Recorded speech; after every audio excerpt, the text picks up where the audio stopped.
Sejam bem-vindos a mais uma aula de Introdução à Cartografia Geotécnica. Continuaremos falando de cartografia geotécnica de risco. Entretanto, na última aula falamos sobre risco a movimentos de massa e agora falaremos de risco a processos hidrológicos, como enchentes e inundações. Bom, antes de mais nada, vamos só relembrar algumas questões, Qual a diferença entre enchente, inundação e alagamento? Basicamente, aqui nesse desenho, a gente consegue mostrar que a gente tem uma situação normal do rio, uma situação normal do nível do rio. Quando há eventos chuvosos, enfim, que o índice pluviométrico é alto, pode ser que ocorra uma enchente. A enchente, na realidade, ela vai consistir no aumento do volume de água no rio, entretanto, esse aumento do volume da água, ele respeita a cota máxima da calha desse rio, E o processo hidrológico chamado inundação só vai ser considerado quando esse volume de água ultrapassar essa cota máxima e atingir sua planície de inundação, ok? E quando a gente trabalha com alagamento, de fato a gente está falando de processos que são rápidos e muito relacionados a problemas de drenagem urbana mesmo, E ele pode ou não, esses processos eles podem ou não estar associados com rios e drenagens. Bom, e quais são os problemas que a gente pode ter relacionados às inundações e enchentes? Bom, problemas como enxurradas, que podem ser caracterizados como um escoamento superficial concentrado de alta energia, consequentemente pode acabar tendo um alto poder se ele tem alta energia, ele consegue carregar, É um fluxo que consegue carregar fragmentos grandes de materiais. Bom, erosão marginal, justamente que vai ser a remoção do solo dos taludes marginais do rio, o que pode causar problemas associados à queda de casas, enfim, quando construídas muito próximas ao leito desse rio, e também solapamento, que está justamente associada a essa ruptura dos taludes que eu acabei de comentar. E as áreas que são acometidas por inundação e enchentes nessas áreas podem se registrar alguns danos diretos e os indiretos. Quando a gente fala nos danos diretos, a gente está falando de mortes, destruição de moradias, de outros materiais e gastos com a recuperação. Quando a gente fala em indiretos, necessariamente a gente está falando daquelas doenças que podem ser transmitidas por meio de água contaminada, como hepatite, cólera, febre, enfim, leptospirose, entre outros. Bom, e qual vai ser o nosso foco? De fato, o nosso foco vai estar relacionado a ocupações urbanas mais precárias, justamente devido à sua maior vulnerabilidade. Mas é importante também salientar que essa metodologia que a gente está discutindo aqui é a do IPT, A mesma metodologia da última aula para cartografia de risco a movimentos de massa. Então, dessa forma, essa metodologia ela visa para planos para ações emergenciais, ok? Mas não implica dizer que em outras áreas não haverá vulnerabilidade ou problemas de risco, inundações e enchentes. Isso eu vou exemplificar mais à frente, um pouco melhor. Então, o que identificar? Vamos pensar nesse primeiro momento. O que identificar? Basicamente, a gente precisa de identificar os cenários de risco potencial para enchentes, inundações, enfim, que envolvam as cidades. Aqui eu saliento que são os assentamentos precários, mas vale ressaltar que justamente o foco para essa metodologia proposta é para esse gerenciamento de riscos. Bom, como identificar? Basicamente, a gente vai ter que reconhecer os locais de perigo efetivo ou de potencial, a partir desse histórico das ocorrências de inundações e enchentes, de ocorrências já passadas, enfim. E como localizar? Justamente com o mesmo método que utilizávamos na localização e na delimitação, no zoneamento propriamente dito do risco a movimento de massa, em plantas cartográficas da área de risco levantadas, a partir das bacias, enfim. fichas, né, a utilização de fichas de cadastros com a descrição dessa área. Aqui é só um mapa mesmo, viário hidrográfico, que já nos ajuda a ter uma indicação das áreas mais passíveis, né, de problemas com processos hidrológicos. E é sempre bom também analisar, né, além de mapa viário hidrográfico, os mapas de declividade. Mas, de um modo geral, não são nas cabeceiras que serão os maiores, que vai haver, né, problema de enchente e inundação. Aqui é um outro exemplo, aqui é a Avenida Tereza Cristina, em Belo Horizonte, e todos os anos tem enchentes e inundações nessa região, né? E justamente aqui a gente consegue ver o leito do Arrudas. Aqui a gente consegue ver o leito, né, do rio Arrudas. Mas todos os anos tem problemas de inundação. E inundações, né, e enchentes aí, com fluxos muito fortes, que são capazes de carregar até carros mesmo. Né? E parece que atualmente o que eles estão fazendo para tentar conter essa região, esses problemas, é uma bacia de retenção de água, enfim. Mas também, necessariamente, não é uma área privilegiada, mas não é uma área exatamente relacionada a ocupações irregulares. E para que a gente consiga, né, ter uma melhor eficácia no trabalho do mapeamento de risco e inundação, é melhor focar naquelas áreas críticas, que são as áreas de baixada, né, e as áreas de ocupação ribeirinha.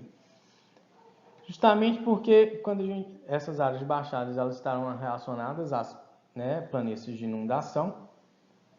Então, de um modo geral, a dinâmica, né, do escoamento superficial é mais lento, o recuo das águas para o leito, né, é relativamente lento também, e pode atingir um grande número de moradias, justamente porque, né, as planícies de inundação tendem a ser bem amplas. Então, geralmente não vai haver tantos problemas relacionados com perdas de vidas humanas.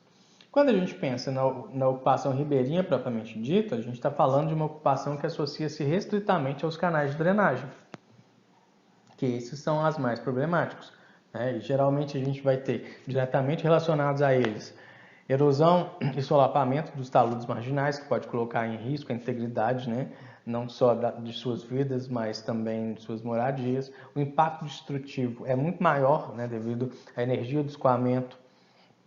Então, a gente tem uma grande possibilidade de destruição das moradias e também uma possibilidade muito relevante de perda de vidas humanas.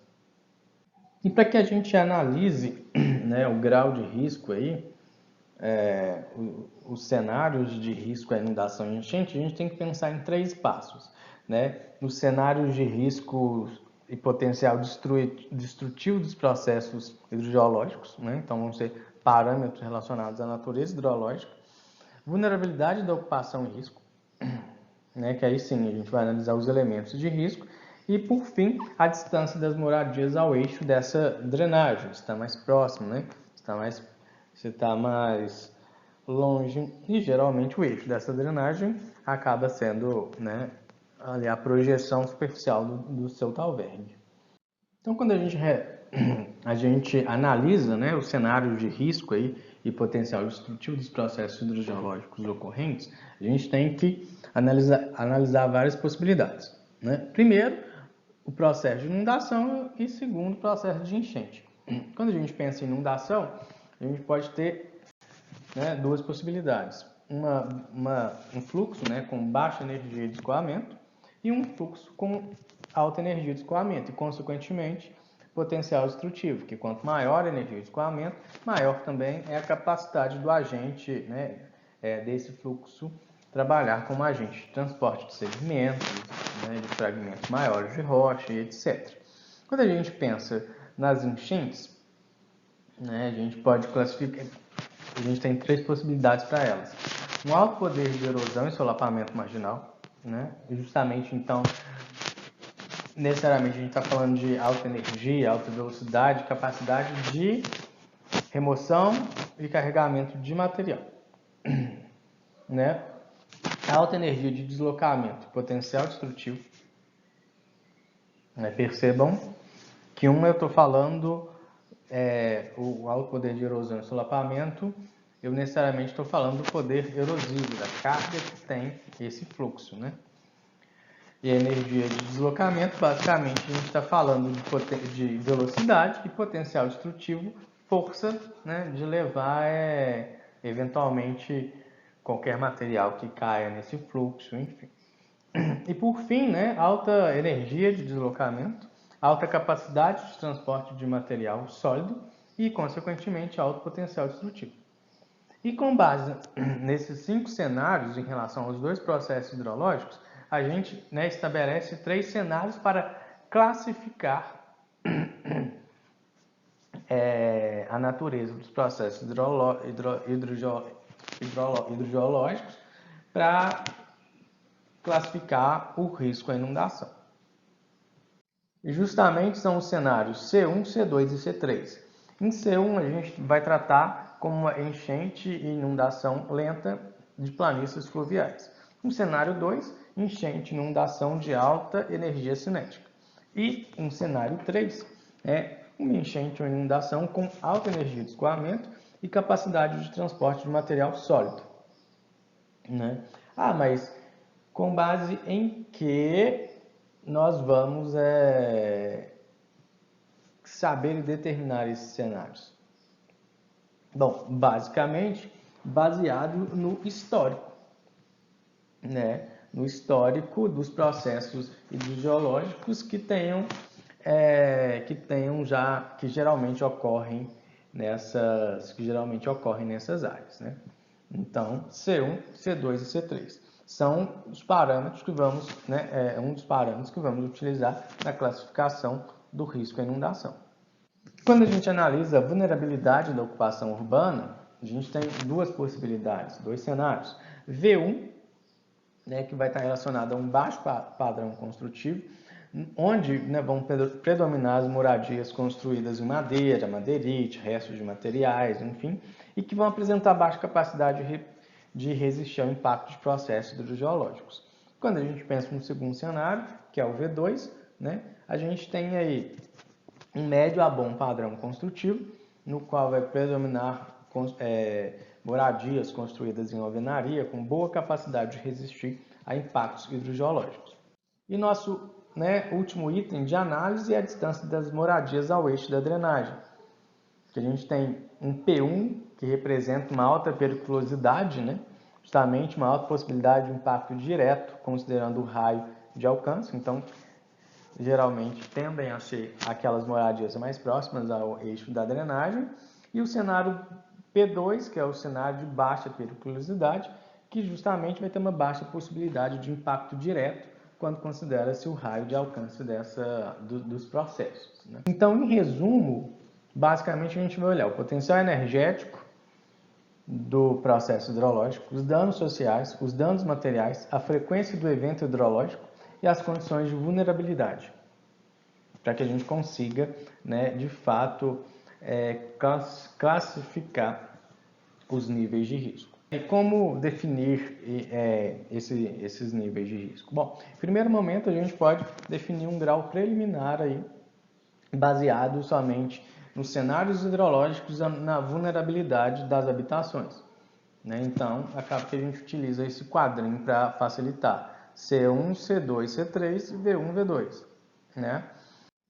E para a gente, né, definir um grau de risco final, considerando tudo, né, a gente tem aí as relações, nessa coluna, as relações entre cenários hidrológicos e vulnerabilidade e a distância das casas ao eixo, das moradias ao eixo da drenagem.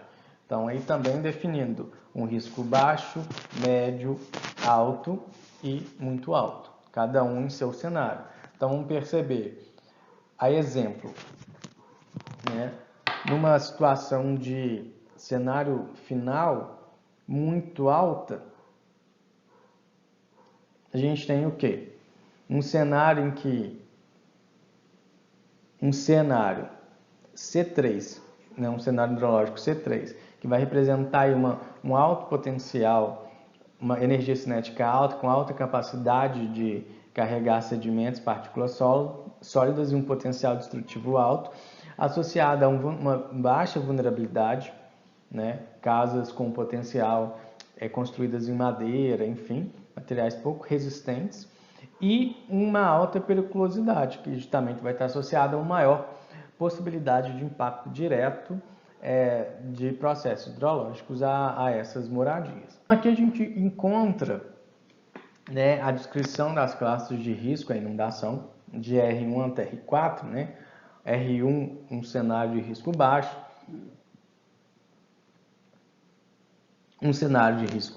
na qual os compartimentos de drenagem, né, estarão sujeitos a processos com baixo potencial de causar danos e com, né, baixa frequência de ocorrência, aí, levando em consideração, né, os últimos anos de ocorrências registradas.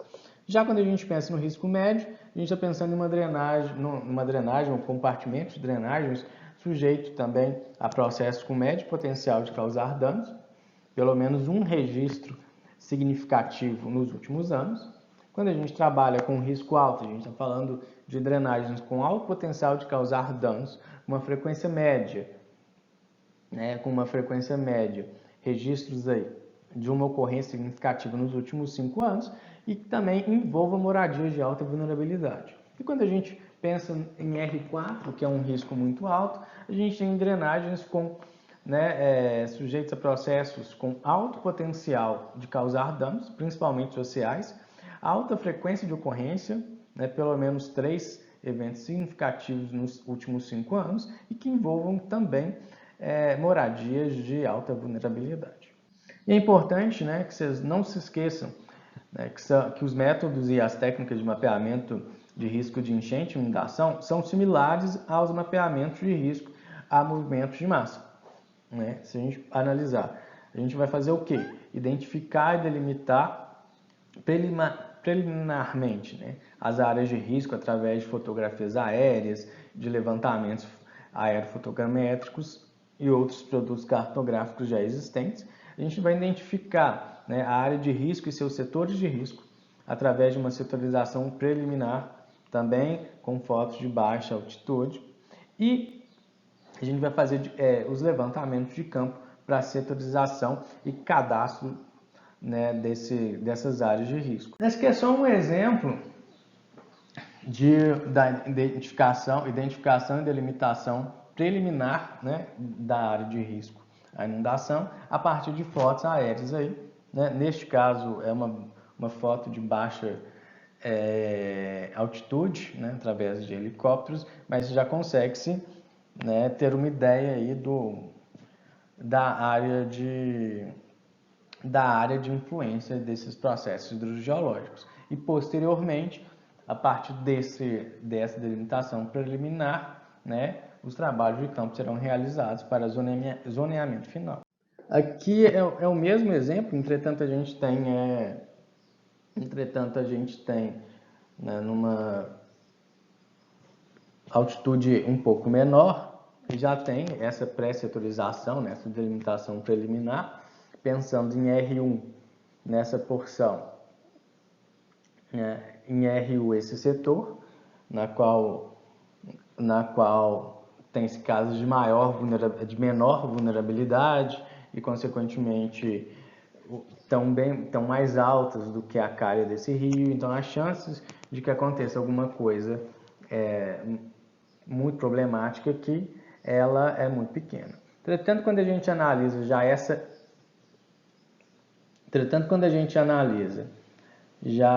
o setor 1, né, a sua, né, delimitação preliminar, ela já o classifica como R3, justamente pensando que aqui nós já temos muitas casas coladas ao rio mesmo, né, e a drenagem, muitas fundações basicamente dentro da drenagem, como a gente pode ver aqui, e consequentemente, né, Aqui a gente já tem até o registro de colapso, né, de solapamento dos taludes marginais. Então aqui a gente já tem um alto risco aí, a inundação e as enchentes.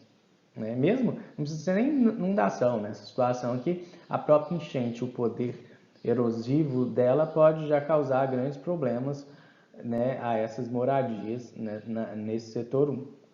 E assim, né, e assim a gente vai descrevendo essa área de modo a delimitar quais vão ser aquelas porções em que terão os maiores impactos e os menores impactos. E ficamos por aqui. Até mais.